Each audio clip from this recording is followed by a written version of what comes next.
മറ്റ് വേദിയിൽ സന്നിഹിതരായിട്ടുള്ള മണ്ഡലം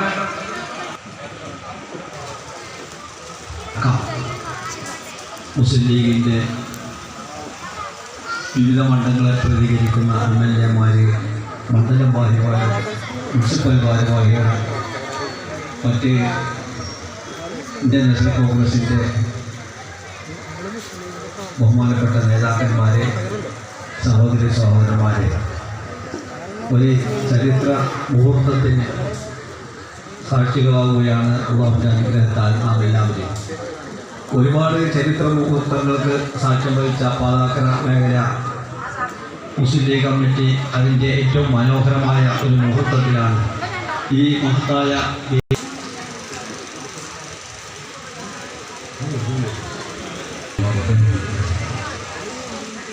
പ്രിയപ്പെട്ട അധ്യക്ഷൻ മേഖല കമ്മിറ്റി പ്രസിഡന്റ് ശ്രീ മുഹമ്മദ് പ്രധാനമന്ത്രി, ജില്ലാ മുസ്ലിം ലീഗിൻ്റെ ജനറൽ സെക്രട്ടറി അധ്യക്ഷൻ, പ്രിയപ്പെട്ട ശ്രീ രാം ഹുസൈൻ പ്രധാനമന്ത്രി, ശ്രീ പി അനിൽകുമാർ പ്രിയപ്പെട്ട നജീബ് താന്തൂർ, പ്രിയപ്പെട്ട മുസ്ലിം സാഹിബ്, KPC സെക്രട്ടറി പ്രിയപ്പെട്ട ബാബുരാജ്, വേദി സന്നിഹിതരായ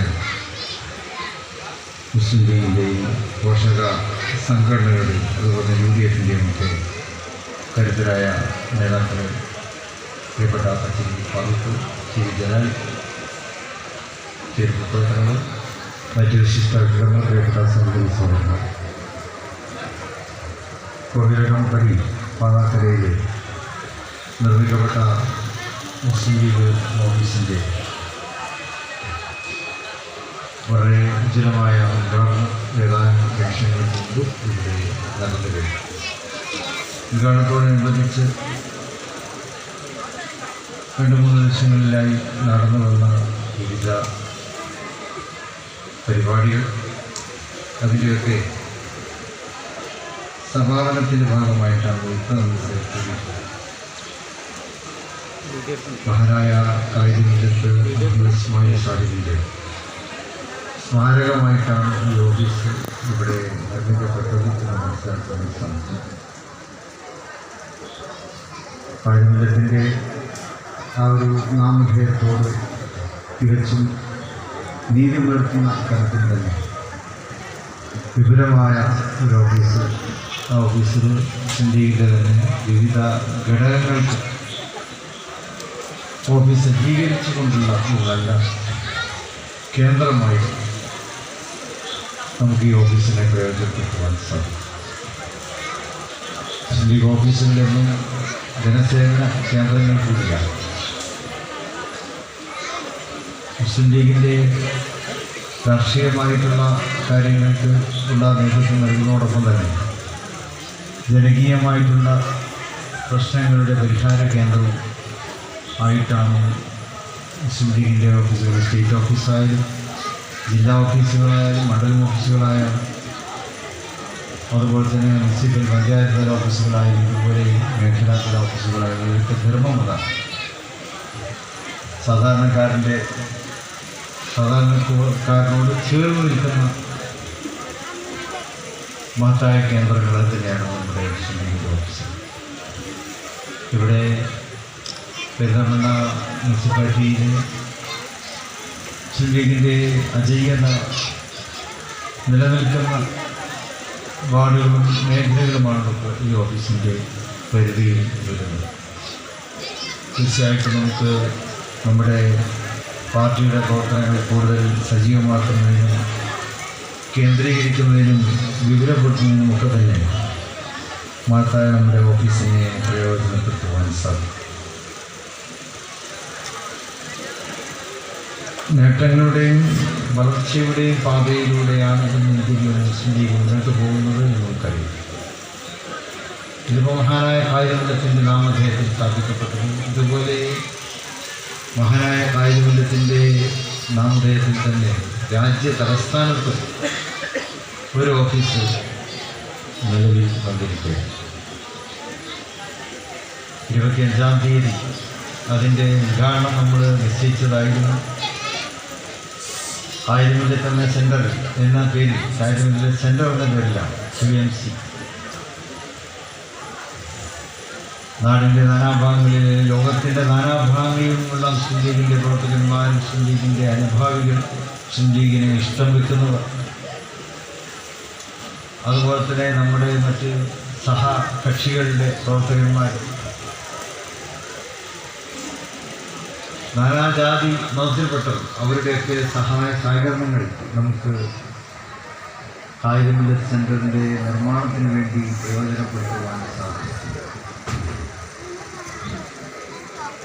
ഒരു മാസത്തെ ഫണ്ട് ശേഖരണത്തിലൂടെ കോടികളാണ് നമുക്ക് തിരിച്ചെടുക്കുവാൻ സാധിച്ചത്. ഇന്ന് അള്ളാഹുവിൻ്റെ അനുഗ്രഹത്താൽ അത് യാഥാർത്ഥ്യമാക്കുവാൻ സാധിച്ചിരിക്കുന്നു. 25-ാം തീയതി ഡൽഹിയിലേക്ക് പോകാൻ ഒരുങ്ങിയിട്ടുള്ളവരാണ് നിങ്ങൾ ബഹുഭൂരിഭാഗം ആളുകൾ. അതിനുവേണ്ടി ടിക്കറ്റ് ബുക്ക് ചെയ്ത് ഫ്ലൈറ്റിനും ട്രെയിനിനൊക്കെ ടിക്കറ്റ് ബുക്ക് ചെയ്ത് കാത്തിരിക്കുന്നവരാണ്. പക്ഷേ ഇന്ന് നമ്മുടെ രാജ്യം നേരിട്ട മറ്റൊരു വലിയ പ്രതിസന്ധി രാജ്യത്തിൻ്റെ അതിർത്തി ഉണ്ടായപ്പോൾ ആ പ്രതിസന്ധിയോട് രാജ്യത്തോടൊപ്പം ചേർന്ന് നിൽക്കുക എന്ന ഇന്ത്യൻ യൂണിയൻ മുസ്ലിം ലീഗിൻ്റെ തീരുമാനത്തിൻ്റെ വെളിച്ചത്തിൽ താൽക്കാലികമായി നമ്മുടെ ഓഫീസിൻ്റെ ഉദ്ഘാടനങ്ങൾക്ക് മാറ്റിവെക്കേണ്ടി വന്നിരിക്കുന്നതാണ്.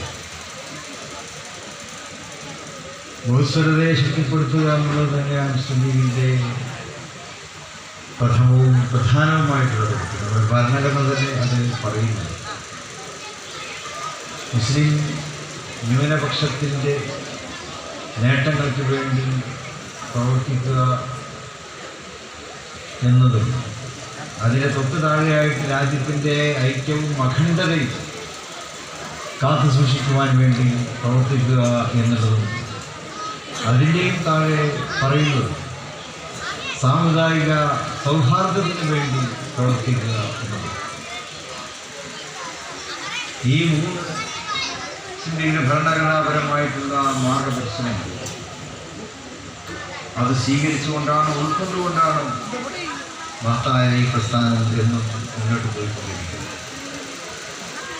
അതുകൊണ്ട് തന്നെയാണ് ഏത് പ്രതിസന്ധി ഘട്ടത്തിലും അതിനൊക്കെ തരണം ചെയ്ത്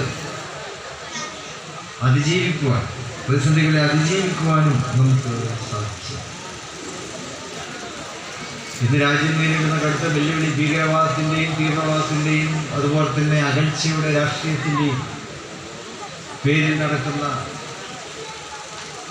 വെല്ലുവിളികൾ നേരിട്ടുകൊണ്ടിരിക്കുന്ന ഒരു കാലത്താണ് നമ്മൾ മുന്നോട്ട് പോകുന്നത്. അവിടെ നമുക്ക് പറയുവാനുള്ളത് സ്നേഹവും സാഹോദര്യവും സഹിഷ്ണുതയും ഊട്ടിയുറപ്പിക്കുക എന്നുള്ളത് തന്നെയാണ്. ഒരു രാഷ്ട്രം എന്ന നിലയ്ക്ക് ഇന്ത്യ രാജ്യം ലോകരാജ്യങ്ങൾക്ക് മുമ്പിൽ ഇന്നും ഉയർന്നു നിൽക്കുന്ന രാജ്യം. കഴിഞ്ഞ ആഴ്ച ഇന്ത്യയും പാകിസ്ഥാനും ഉണ്ടായ യുദ്ധം, ആ യുദ്ധത്തിൽ നമുക്ക് വിജയിക്കുവാൻ കഴിയും. നമ്മളൊക്കെ അഭിമാന ബോധത്തോടെ തന്നെയാണ്.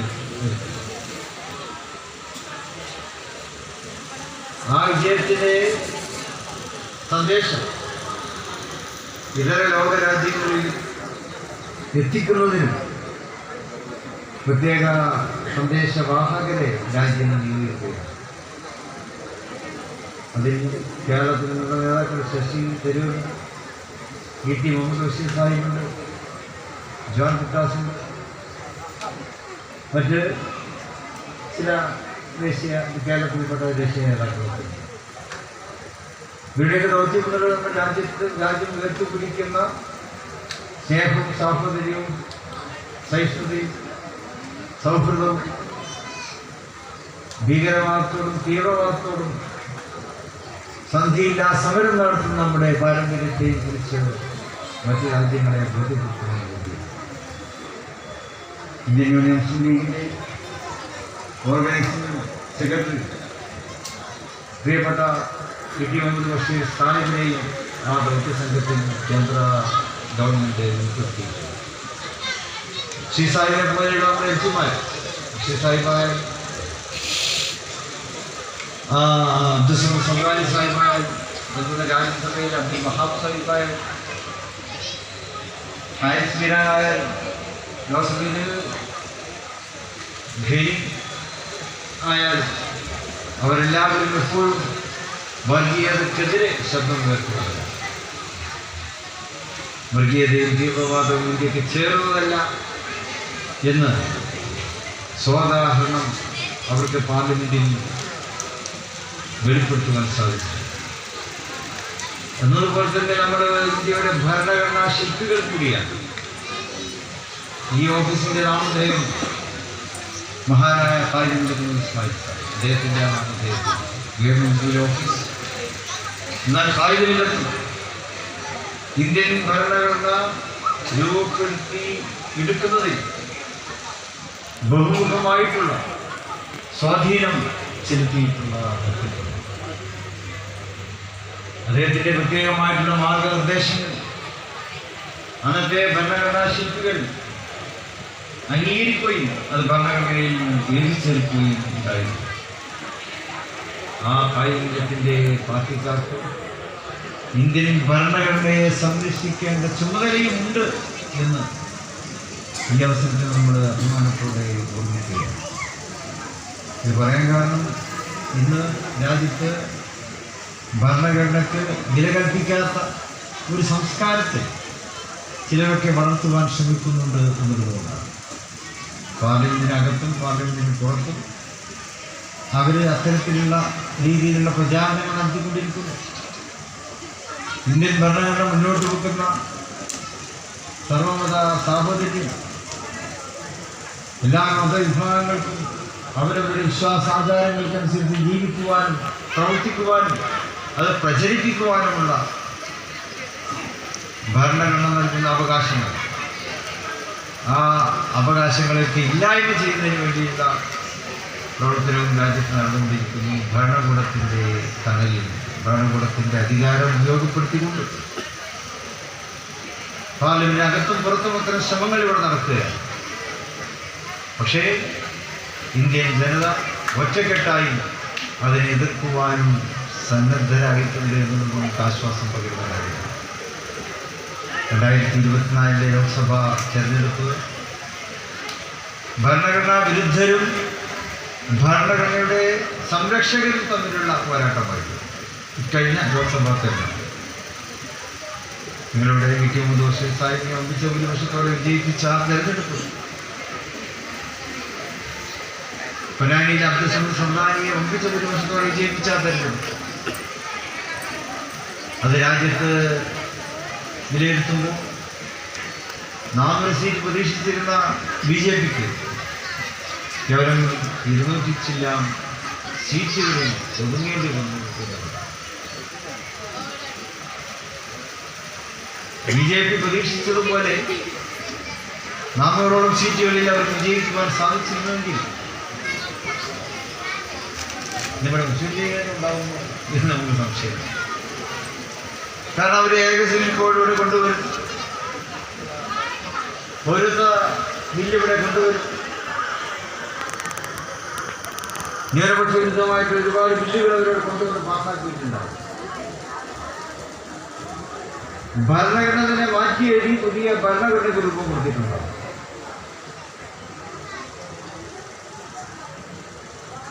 ഇതെല്ലാം മനസ്സിലാക്കുവാൻ ഇന്ത്യയിലെ പ്രബുദ്ധരായ ജനാധിപത്യ വിശ്വാസികൾക്ക് സാധിച്ചു. അതുകൊണ്ട് തന്നെ BJP പ്രതീക്ഷിച്ചതിന്റെ അവർക്കുണ്ടായില്ല. പ്രതീക്ഷിച്ചതിന് എത്രയോ താഴെയാണ്. പ്രതീക്ഷിച്ചതിന് പകുതി സീറ്റുകളെ അവർക്ക് വിജയിക്കുവാൻ സാധിച്ചു. അതുകൊണ്ട് തൽക്കാലം നമ്മളൊക്കെ രക്ഷപ്പെട്ടു നിൽക്കുകയാണ്. അതിൻ്റെ ഒരു ഡോസാണ് പാർലമെന്റിൽ അവർക്ക് നേരിടേണ്ടി വന്നത്. പാർലമെന്റിൽ ഇപ്പോൾ വഖഫ് ഭേദഗതിയിൽ അവർ കൊണ്ടുവന്നു. വിചാരിച്ചപ്പോൾ എളുപ്പത്തിൽ അവർക്ക് പാസ്സാക്കാൻ സാധിച്ചില്ല എന്നുള്ളത്. മുമ്പ് പൗരത്വ ബില്ല് കൊണ്ടുവന്നു. ആ ഒരു ആവേശം പക്ഷേ വഖഫ് ബില്ലിൽ അവർക്കുണ്ടായില്ല.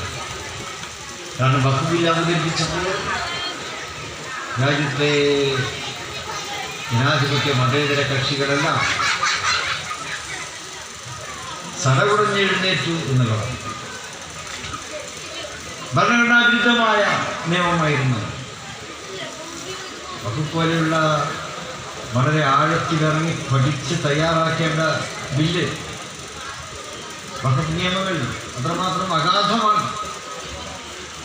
അതൊരു വലിയ പ്രത്യയശാസ്ത്രത്തിൻ്റെ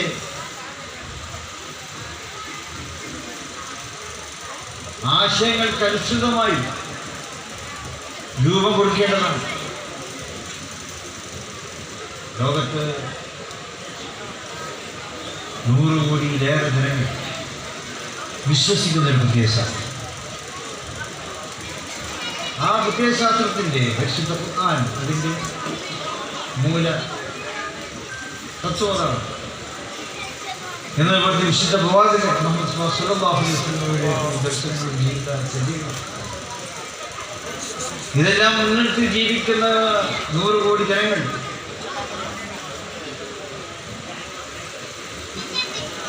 അപ്പൊ അത്രയും അഗാധമായിട്ടുള്ള നിയമങ്ങളും വ്യവസ്ഥകളുമൊക്കെ ഇസ്ലാമിനെ ബാധിക്കുന്ന ഏത് നിയമങ്ങളിലുണ്ട്. പ്രത്യേകിച്ച് ഇസ്ലാമിൻ്റെ മുസ്ലിം പേഴ്സണൽ ലോ എന്നതിനെ പറയും, മുസ്ലിം വ്യക്തിനെ അത് അഗാധമാണ്. അതുമായി ചേർന്ന് നിൽക്കുന്നതാണ് വഖഫ് നിയമം. മറ്റ് മുസ്ലിങ്ങളെ ബാധിക്കുന്നതായിട്ടുള്ള മുസ്ലിം സ്ഥാപനങ്ങളെ ബാധിക്കുന്നതായിട്ടുള്ള മറ്റ് നിയമങ്ങളൊക്കെ. പക്ഷെ പാർലമെന്റിൽ അത്തരം മാരാചരണങ്ങളൊന്നും ഇല്ലാതെ നിയമമന്ത്രി വേണ്ടു അദ്ദേഹം അവതരിപ്പിക്കുന്നു. അവിടെയാണ് പാർലമെന്റ് അതിൻ്റെ അപകടം മനസ്സിലാക്കി. വഖഫ് ഒരു മുസ്ലിം വിരുദ്ധ നിയമം മാത്രമല്ല എന്ന് പാർലമെന്റിലെ പ്രതിപക്ഷ കക്ഷികൾക്ക് തിരിച്ചറിയുവാൻ സാധിച്ചു. അത് ഭരണഘടനയോട് നടത്തുന്ന വെല്ലുവിളിയാണ് എന്നവർക്ക് മനസ്സിലാക്കാൻ കഴിയും. അതിപ്പോൾ മുസ്ലിംകൾക്കെതിരെ ബാധിക്കും. നാളെ മറ്റു ജനങ്ങൾ, ലോകത്ത് ഏറ്റവും കൂടുതൽ ജനങ്ങൾ വിശ്വസിക്കുന്ന മതത്തിൽപ്പെട്ടവരും ഇന്ത്യയിലുണ്ട്. മുസ്ലിങ്ങളെക്കാൾ കൂടുതൽ മതവിശ്വാസികൾ ലോകത്തുണ്ട്. ആ മതത്തിന് അനുയായികൾ ഇന്ത്യയിലുണ്ട്. അവർക്കും സ്വത്തുവകകളുണ്ട്.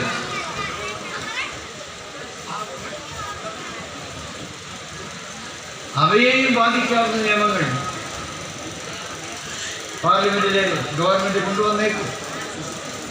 ഇതൊക്കെ മുൻകൂട്ടി കണ്ടുകൊണ്ട് തന്നെയാണ് ഇന്ത്യൻ നാഷണൽ കോൺഗ്രസ് മറ്റൊരു പ്രതിപക്ഷ കക്ഷികളെല്ലാവരും അതിനെ ഒറ്റക്കെട്ടായിട്ട് എതിർക്കുവാൻ തയ്യാറായി. മറ്റൊരു പ്രതിപക്ഷ ഐക്യം കൂടി പാർലമെന്റിന് കാണേണ്ടി വന്നതിൽ BJPക്ക് മനസ്സിലാക്കേണ്ടി വന്നു. ഈ ധൈര്യമൊക്കെ പാർലമെന്റിന് കൊടുത്തവരാണ് ഇന്ത്യയിലെ ജനങ്ങളാണ്. 2024 വോട്ട് ചെയ്ത ജനങ്ങൾ ഭരണഘടനാ വിരുദ്ധമായ ഒരു നീക്കത്തെയും അംഗീകരിക്കുകയില്ല എന്ന് മനസ്സിലാക്കി BJPക്ക് കൊടുക്കേണ്ടത് കൊടുത്തു എന്നുള്ളതാണ്. നമുക്ക് ചെയ്യാനുള്ളത് മതേതര ജനാധിപത്യ വിശ്വാസികളുടെ ഐക്യമാണ്. ഒറ്റക്കെട്ടായിട്ട് നമുക്ക് ഇത്തരം നീതിരഹിതമായ നിയമങ്ങൾക്കെതിരെ പോരാടേണ്ട അവകാശമുണ്ട്. ഡെമോക്രസിന്റെ വാള് പോലെ ഒരുപാട് കാര്യങ്ങൾ നമ്മുടെ മുമ്പിൽ തൂങ്ങി നിൽക്കുന്നുണ്ട്. ഏക സിവിൽ കോടതിയിൽ പെട്ടെന്ന് ഓരോ നയം ഒന്നുകൂടി ശക്തമായിട്ട് അവർ അവതരിപ്പിക്കാൻ ശ്രമിച്ചു. അതുപോലെ തന്നെ പറയാൻ ന്യൂനപക്ഷ വിരുദ്ധ നിയമങ്ങളും തോന്നിയ പോലെ ഇവിടെ നടപ്പാക്കാൻ മുന്നോട്ട് വന്നേക്കും. അതിനൊക്കെ ശക്തമായി എതിർക്കാൻ ജനാധിപത്യ രീതിയിലാണ് നമുക്ക് എതിർക്കുവാൻ സാധിക്കുക. അതിന് ജനാധിപത്യ കക്ഷികളുടെ, മതേതര കക്ഷികളുടെ കൂട്ടായ്മ അനിവാര്യമാണ്. രാജ്യത്തിന്റെ ബഹുസ്വരത സംരക്ഷിക്കപ്പെടേണ്ടതുണ്ട്. ബഹുസ്വരത വിഭാവനം ചെയ്യുന്ന സ്നേഹവും സാഹോദര്യവും ഐക്യവും അത് നമ്മൾ കാത്തു സൂക്ഷിക്കേണ്ടതുണ്ട്. അത് ജനാധിപത്യത്തെ ശക്തിപ്പെടുത്തുന്നത് ബഹുസ്വരതയുടെ ശക്തിയിലാണ് നമുക്ക് സ്വാതന്ത്ര്യം നേടുവാൻ സാധിച്ചത്. പണ്ഡിറ്റ് ജവഹർലാൽ നെഹ്റു, മഹാത്മജി, മൗലാന ആസാദ്, മൗലാന മുഹമ്മദ് അലി ഷൗക്കത്ത്, ആയിരങ്ങളുടെ കമ്മ്യൂണിസ്റ്റ് സാഹിബ് തുടങ്ങിയിട്ടുള്ള നേതാക്കൾ, ആ നേതാക്കളുടെ പിന്നിൽ അണിനിരുന്നവർ അവര് എല്ലാ മതത്തിൽപ്പെട്ടവരുണ്ടായി. ഹൈന്ദവ സമൂഹത്തിൽപ്പെട്ടവർ, ക്രൈസ്തവ സമൂഹത്തിൽപ്പെട്ടവർ, മുസ്ലിം സമുദായത്തിൽപ്പെട്ടവർ, സിഖ് സമൂഹങ്ങളിൽപ്പെട്ടവർ, അവരെല്ലാവരും ഒറ്റക്കെട്ടായിരുന്നു. ഗുരുദ്വാരകളിലെ സന്ദേശം, മസ്ജിദുകളിലെ സന്ദേശം, ക്ഷേത്രങ്ങളിലെ സന്ദേശം, ചർച്ചുകളിലെ സന്ദേശം, മഠങ്ങളിലെ സന്ദേശം, മഠാധിപതികളുടെ സന്ദേശം, സൂഫികളുടെ സന്ദേശം, മഹർഷിമാരുടെ സന്ദേശം, ആ സന്ദേശം എന്തിൻ്റെതായിരുന്നു? ചേർന്നിരിപ്പിൻ്റെതായിരുന്നു. വൈദേശികാധിപത്യത്തിനെതിരെ ചേർന്നിരുന്നുകൊണ്ട് ദേശീയതയെ ശക്തിപ്പെടുത്തുവാനുള്ള മുദ്രാവാക്യം. അതാണ് വിവിധ മത നേതാക്കൾ, രാഷ്ട്രീയ നേതാക്കളോടൊപ്പം നമുക്ക് മുമ്പിൽ നൽകിയത്. അത് നമ്മുടെ ബഹുസ്വരതയുടെ ശക്തിയായി. ആ ബഹുസ്വരത ഇനിയും നമുക്ക് അതിന് പോർലേക്കാതെ അതിനെ കാത്തു സൂക്ഷിച്ച് മുന്നോട്ട് പോകേണ്ടതുണ്ട്. BJP-യുടെ അകൽച്ചയുടെ രാഷ്ട്രീയം അത് ലക്ഷ്യം വെക്കുന്നത് ബഹുസ്വരതയെ തകർക്കുക എന്നുള്ളതാണ്. ജനാധിപത്യത്തിന് ബഹുസ്വരത തകർന്നാവിടെ ജനാധിപത്യം ഉണ്ടാവുകയില്ല. ജനാധിപത്യം തകർന്നു കഴിഞ്ഞാൽ പിന്നെ പൊളിറ്റിക്സ് ഉണ്ടാവുകയില്ല. പകരം ഇവിടെ ഫാസിസമായിട്ടുണ്ടാവും. ഫാസിസത്തെ എതിർക്കാൻ പൊളിറ്റിക്കൽ തീരുമാനങ്ങളാണ് നമുക്ക് വേണ്ടത്. രാഷ്ട്രീയമായിട്ടുള്ള മുന്നേറ്റമാണ് നമുക്ക് വേണ്ടത്. ഇവിടെ BJP-യുടെ ലക്ഷ്യം ആ രാഷ്ട്രീയ മുന്നേറ്റം ഇല്ലാതാക്കി ഫാസിസ്റ്റുകളുടെ ഭരണങ്ങളുടെ അടിച്ചേൽപ്പിക്കുക എന്നുള്ളതാണ്. പക്ഷേ ജനങ്ങൾ അത് അംഗീകരിക്കുകയില്ല എന്നുള്ളത് നമുക്ക് ആശ്വാസമുണ്ട്. അതിനോടൊപ്പം നിൽക്കുവാൻ തന്നെയാണ് ഇന്ത്യക്ക് വേണ്ടി മുസ്ലിം ലീഗിൽ നമ്മളോട് പറഞ്ഞിട്ടുള്ളത്. മതേതരത്വത്തെ ശക്തിപ്പെടുത്തിക്കൊണ്ട്, സാഹോദര്യത്തെ ശക്തിപ്പെടുത്തിക്കൊണ്ട്, ജനാധിപത്യ മൂല്യങ്ങളെ ഊട്ടിയുറപ്പിച്ചുകൊണ്ട് ഉള്ള പ്രവർത്തനം. അതാണ് മഹാനായ കാലിന്ദത്തിൽ അദ്ദേഹത്തിൻ്റെ അനുയായികൾ നമുക്ക് മുമ്പിൽ കാണിച്ചു തന്ന മാതൃക. ഈ പുതിയ കാലഘട്ടത്തിൽ നമുക്ക് സ്വീകരിക്കുവാനുള്ളതും അതുതന്നെയാണ്. മുസ്ലിം ലീഗിൻ്റെ ഓരോ ചുവടുവെപ്പും വളരെ ആലോചിച്ചുകൊണ്ട് തന്നെയാണ്.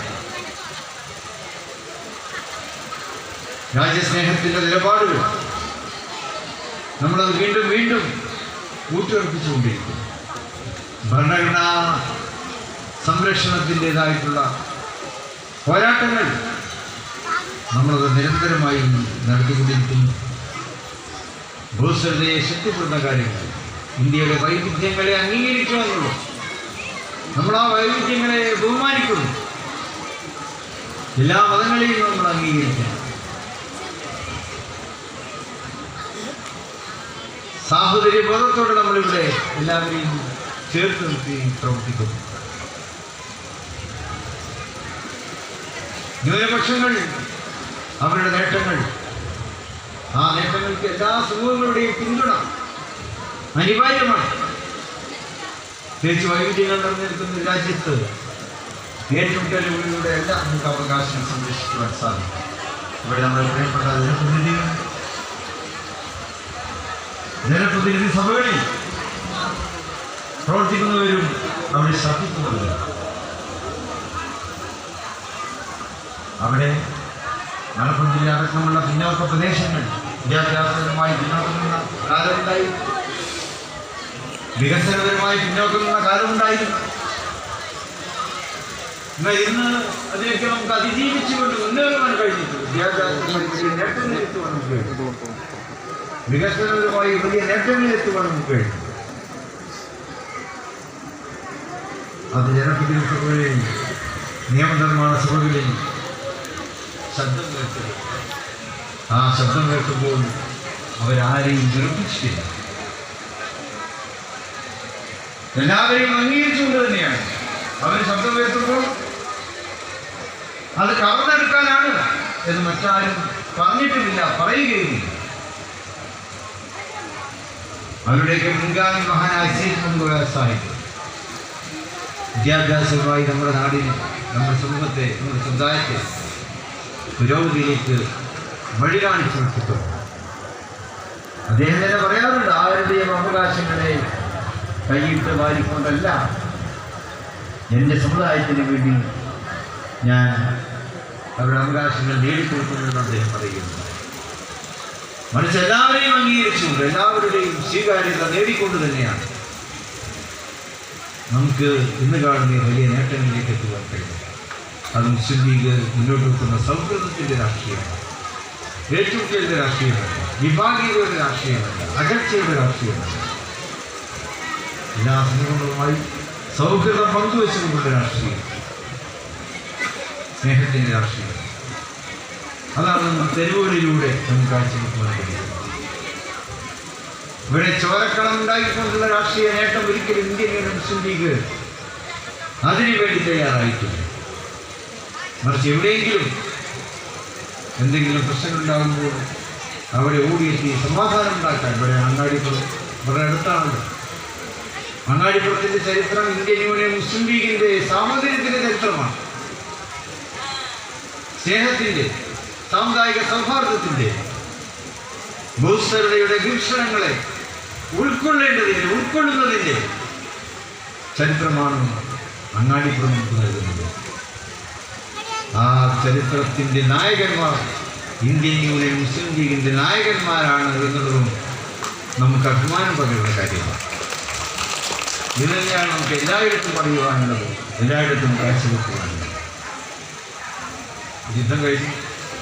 യുദ്ധത്തിൻ്റെ ആ സമയത്ത് ഒരുപാട് ഫോൺ കോളുകൾ നമുക്ക് കിട്ടും.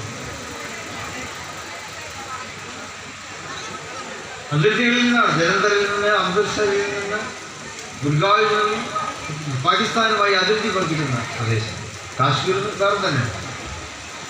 അവിടെയൊക്കെ പഠിക്കുന്ന വിദ്യാർത്ഥികളൊക്കെ ഞങ്ങളെ വിളിച്ചു. അവർക്ക് അവർ രക്ഷപ്പെടും. എന്തുകൊണ്ടാണ് നമ്മളെ വിളിച്ചത്? അവർക്കറിയാം വിളിച്ചാൽ പ്രയോജനമുണ്ട് എന്നുള്ളത് കൊണ്ട് തന്നെ നമ്മൾ ആ കുട്ടികൾക്ക് അതിനുള്ള സൗകര്യങ്ങൾ ഒരുക്കിക്കൊടുക്കും. അവർക്ക് ഡൽഹിയിലെത്തിയാൽ മതി. എന്നാൽ ഡൽഹിയിലേക്ക് എയർപോർട്ടില്ല. എയർപോർട്ടുകളൊക്കെ അടച്ചിരിക്കുക. ആ ഭാഗത്തുനിന്ന് എയർപോർട്ടുകളിൽ ഫ്ലൈറ്റിൽ വരാൻ കഴിയുകയില്ല. പിന്നെ റോഡ് മാർഗമാണ്. അപ്പം അതിൻ്റെ സൗകര്യങ്ങൾ ചെയ്തു കൊടുക്കാൻ നമ്മൾ തയ്യാറായി. ഡൽഹിയിലെ KMCC ഉണ്ടായി. അതുപോലെ തന്നെ ഡൽഹിയിലെ MSF കമ്മിറ്റിയുടെ സ്ഥിതിയുണ്ടായി. ഡൽഹിയിലെത്തിയ ആ കുട്ടികൾ അതിൽ MSFൻ്റെ കുട്ടികൾ മാത്രമല്ല, മുസ്ലിം കുട്ടികൾ മാത്രമല്ല, എല്ലാ സമുദായങ്ങളിൽപ്പെട്ട വിദ്യാർത്ഥിനികളിലേക്കായി അവർക്ക് ഡൽഹിയിലെ നേരത്തെ തന്നെ KMCC ഒക്കെ നടത്തിയിരുന്ന ഹോസ്റ്റൽ സൗകര്യങ്ങൾ അവർക്ക് ഉണ്ടാക്കി, അവർക്ക് സൗകര്യപ്പെടുത്തി കൊടുത്തു. MSFൻ്റെ നേതൃത്വത്തിലുള്ള പ്രത്യേകമായിട്ടുള്ള സംവിധാനങ്ങൾ അവർക്ക് ചെയ്തു കൊടുത്തു.